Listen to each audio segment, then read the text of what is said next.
Patrick Le Breton, alors Ségolène Royal qui annonce sa candidature aux primaires à, on va dire, moins d'un an de ces élections programmées à l'automne 2011.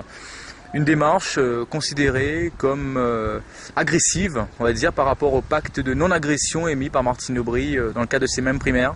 Pas à mon sens. Moi, je pense qu'elle est légitime, Ségolène, à se présenter tout comme Arnaud Montebourg qu'il avait fait l'autre jour. Donc, on ne m'a pas demandé s'il était agressif, notre ami Arnaud, quand il a candidaté il y a de cela moins de 2 semaines.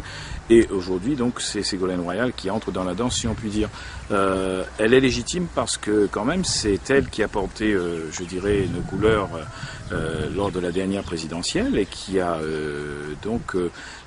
amené le candidat Sarkozy au 2e tour. Certes, on a été battu, mais quelque part, on a refait le chemin perdu, notamment celui de l'étrange défaite qui s'est produite en 2002.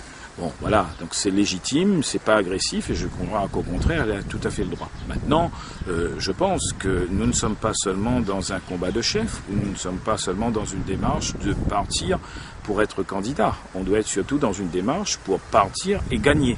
Et si l'on veut gagner, il faut se structurer, il faut, à mon sens, éviter en effet de diviser, mais je crois aussi qu'il ne faut pas non plus tout chloroformer, tout aseptiser et préparer à l'avance, je dirais, la conduite des choses. Donc moi, pour ma part, je veillerai à ce que l'unité soit de mise, mais pour qu'il y ait l'unité, on ne doit pas non plus empêcher, je dirais, la diversité, la pluralité des expressions au sein du Parti socialiste. Donc il vaut mieux qu'on voit ça un an avant, plutôt que ce soit, je dirais, la bataille des égos qui s'exprimerait à la fin 2011. Là, ce serait particulièrement difficilement acceptable.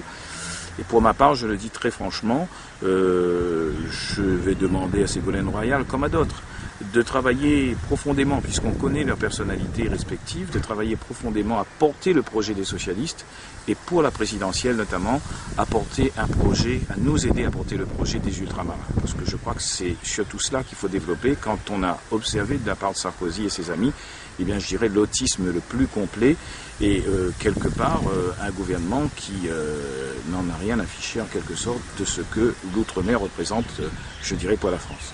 En aucun cas, cela ne remet en cause, en question, cette volonté affichée par le PS local la semaine dernière, rue de Solferino, d'être unis, d'être solidaires, d'ailleurs une candidature unique. Non, pas du tout.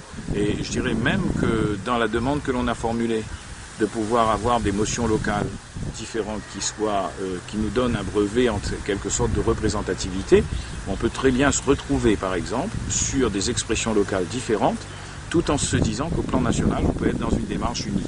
D'ailleurs, si on observe sur le dernier congrès, on a eu des personnes qui ont suivi des motions différentes et qui, quand s'est produit le choix du premier secrétaire, s'était porté, par exemple, sur Ségolène Royal. Donc je pense que demain, on peut très bien avoir donc une démarche d'unité, alors qu'on veut affirmer, je dirais, des nuances ou des particularités sur tel ou tel autre point.